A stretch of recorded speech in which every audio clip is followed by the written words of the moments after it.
hari Senin sampai hari Kamis. Kamis saya baru sembuh, cuman ya sedikit tenggorokan masih agak batuk dan gatal, tetapi saya tetap komitmen melayani Tuhan. Kita akan membaca firman Tuhan dari Perjanjian Baru di dalam kitab Matius. Kitab Matius pasal 12 ayat 1 sampai dengan 8.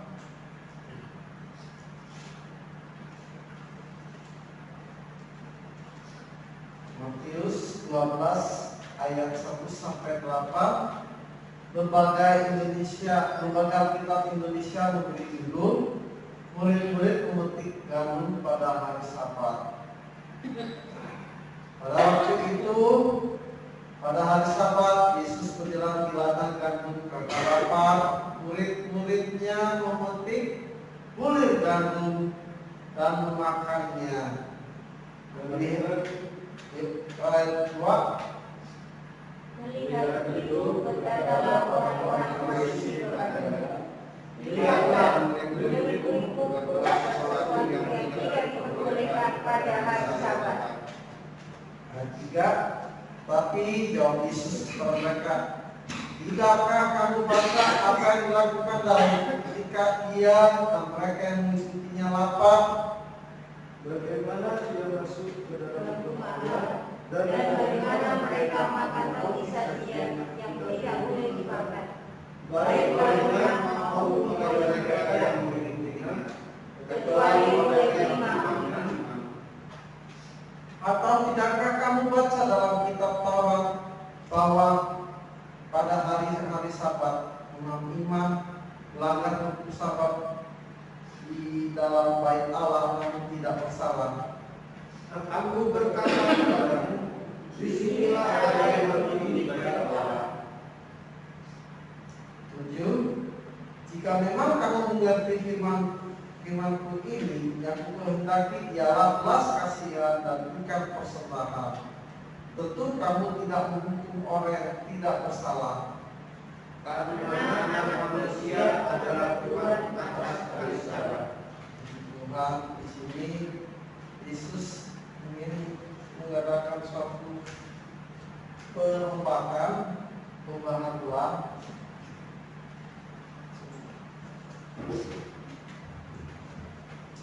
Perubahan di mana beberapa pandangan yang berbeda di kalangan orang Yahudi mengenai orang kemudian hari Sabat.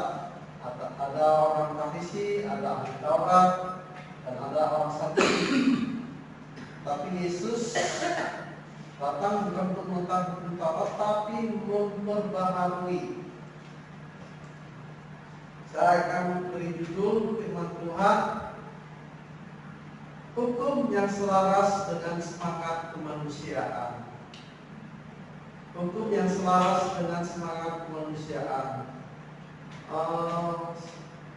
Yang menjadi penekanannya adalah penegakan hukum yang dilandasi oleh semangat kemanusiaan merupakan kesadaran manusia untuk hidup dalam saling mengasihi Tuhan dan sesamanya.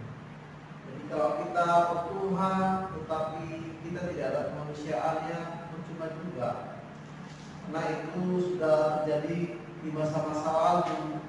Banyak orang melakukan kekerasan atas nama agama, bahkan atas nama ayat, dan itu sangat tidak manusiawi. Dan itu juga masih ada kita rasakan hingga saat ini. Orang seperti itu ya maaf, yang salah menafsirkan kita, bunuh diri, katanya membela imannya, itu adalah melanggar kemanusiaan. Jadi kita tegakkan hukum, tapi dilandasi oleh semangat kemanusiaan, dan itu merupakan kesadaran manusia untuk hidup saling mengasihi kepada Tuhan dan sesamanya. Mari, apa yang penting kita tarik hikmahnya dari kejadian dari kitab Matius 12 ayat 1 sampai 8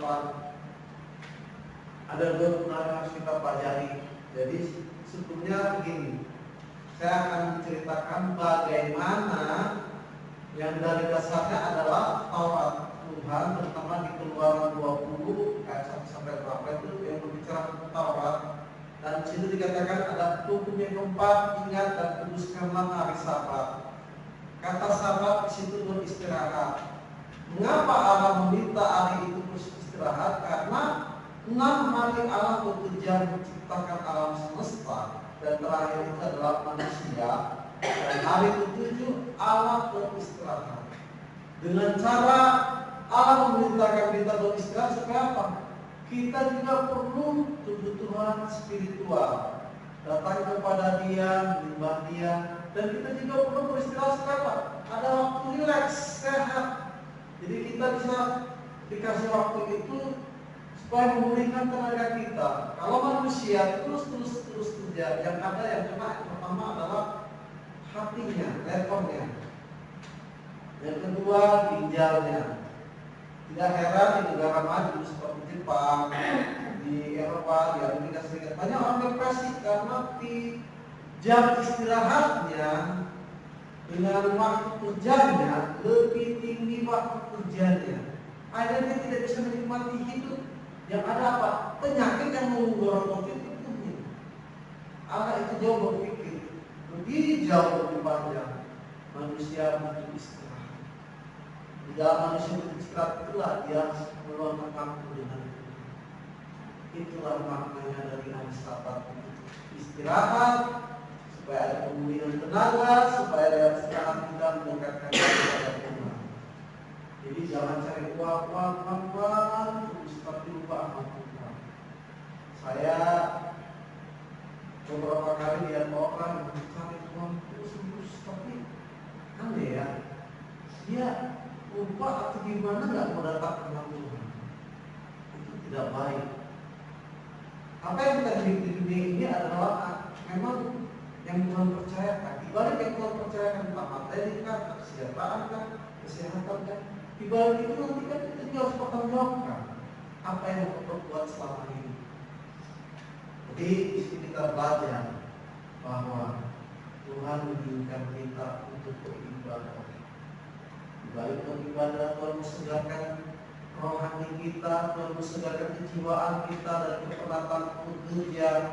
Kalau orang tidak istirahat dengan firman Tuhan, secara psikologi dia pekerjaannya di luar kehidupannya akan menekan dia depresi, stres. Makanya firman Tuhan memberikan kelegaan kejiwaan kita.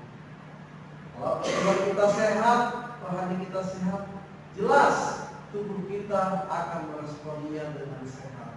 Dan peluang untuk umur panjang, puji Tuhan, Tuhan pasti berikan.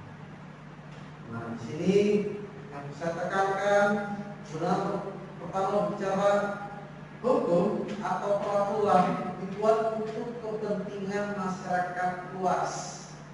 Sebaiknya dan idealnya hukum dibuat sefleksibel mungkin. Orang Farisi begitu kakunya mereka. Padahal sabda yang Tuhan perintahkan mereka luas dari buku 4 mereka penuh sampai 39 butir. Waduh, saya membaca referensi ini begitu kaku banget. Makanya pada waktu Yesus mengatakan bagaimana dengan Daud. Dan Yesus minta pada waktu itu Daud disuruh oleh Raja Saul. Ada misi maksud tertentu yang masyarakat tidak tahu. Ya, pada waktu itu dia singgah ke bait Allah bertemu dengan Ahimelek. Ahimelek berkata, kamu sedang ngapain? Oh, aku disuruh sama Raja Saul untuk mengerjakan tugas.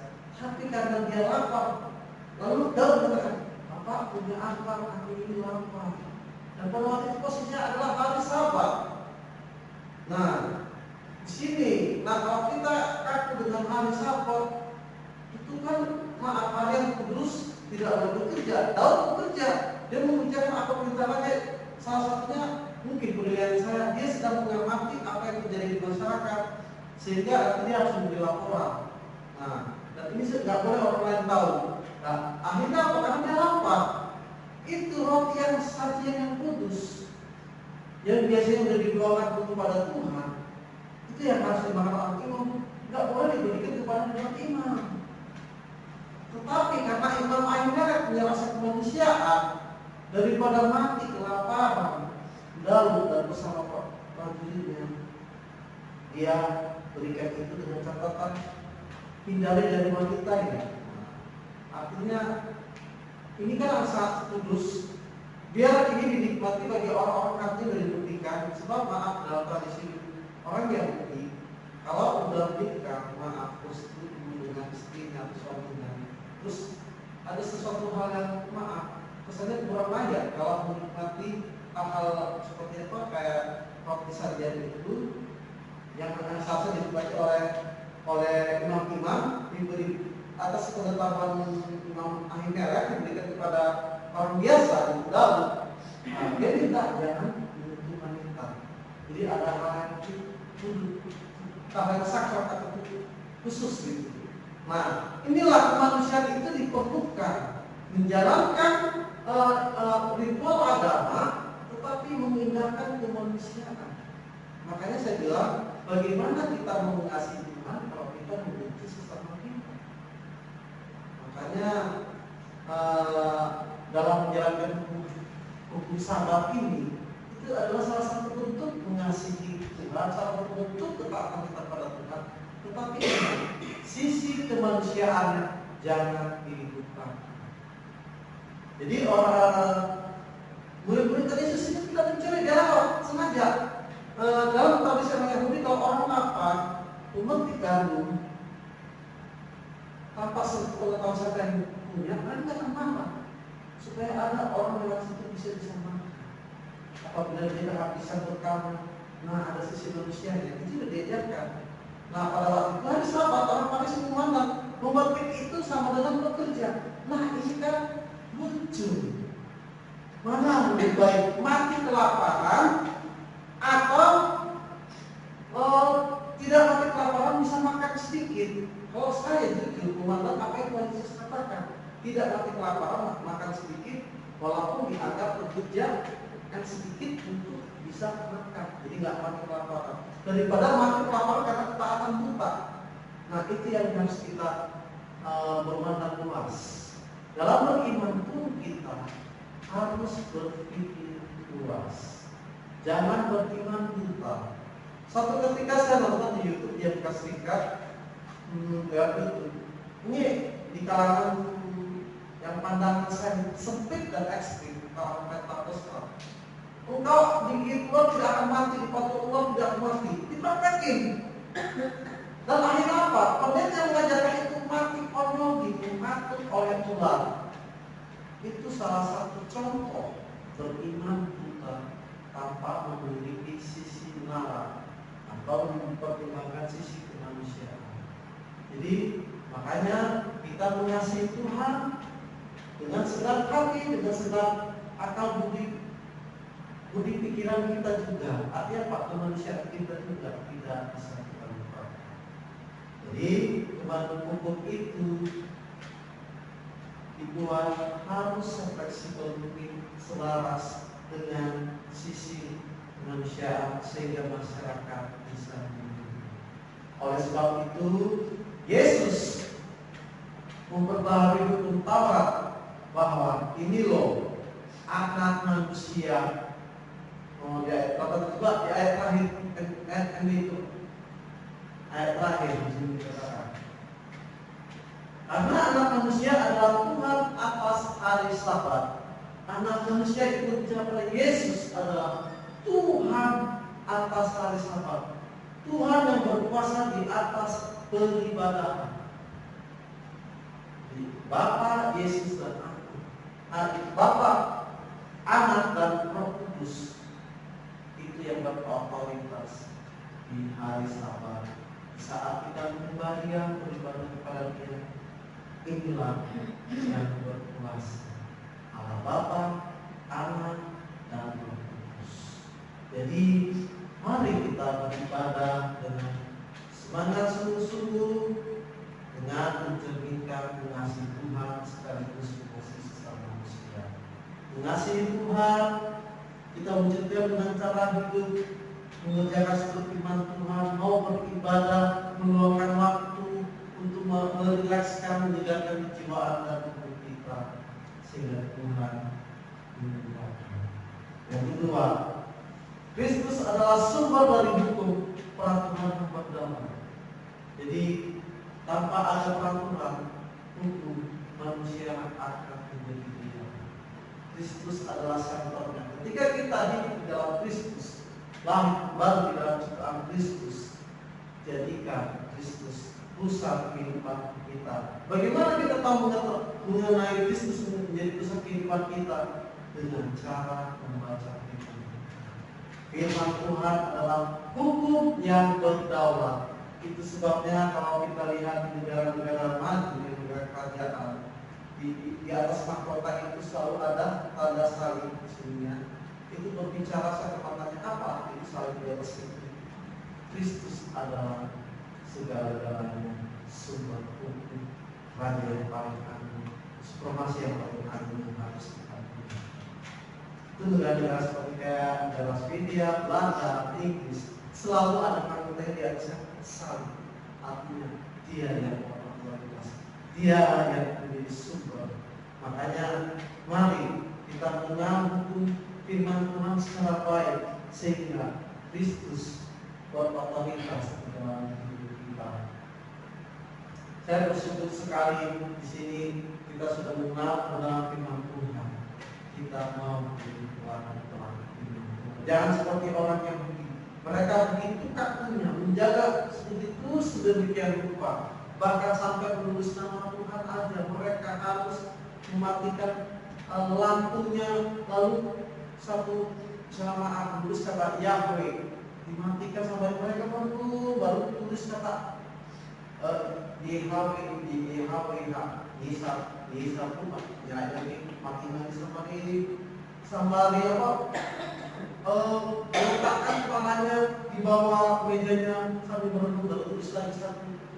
Begitu kakunya mereka, karena mereka karena begitu responnya mereka kepada Tuhan. Tetapi di satu sisi mereka sangat eksklusif. Akhirnya Yesus datang menyatakan perubahan bagi Tuhan. Dan kita adalah orang-orang Israel rohani.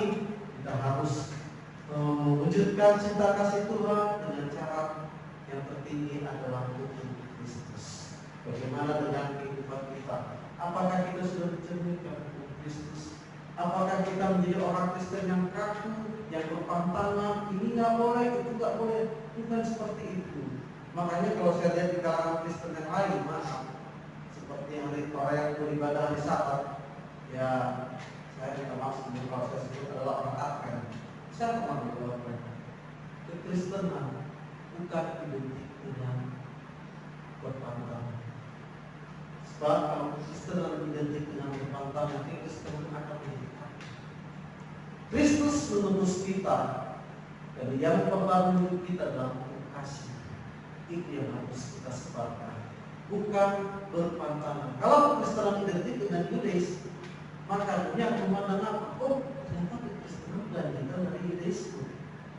Akhirnya saya ngomong itu, dia pun ya pendapatmu, saya bilang, tapi kalau saya mengatakan bukan pendapat saya, sebab Kristenan yang dinamis bukan lagi Kristenan yang berpantangan, sehingga orang akan melihat dari kehidupan. Sebagai kesimpulannya, biarlah kita memiliki hidup lebih tertib dengan menjadi orang yang taat dalam hukum kasih, sehingga hukum kasih dapat masuk ke dalam kehidupan di tengah-tengah masyarakat, dan masyarakat membutuhkan kasih yang dari Kristus lewat kita. Amin.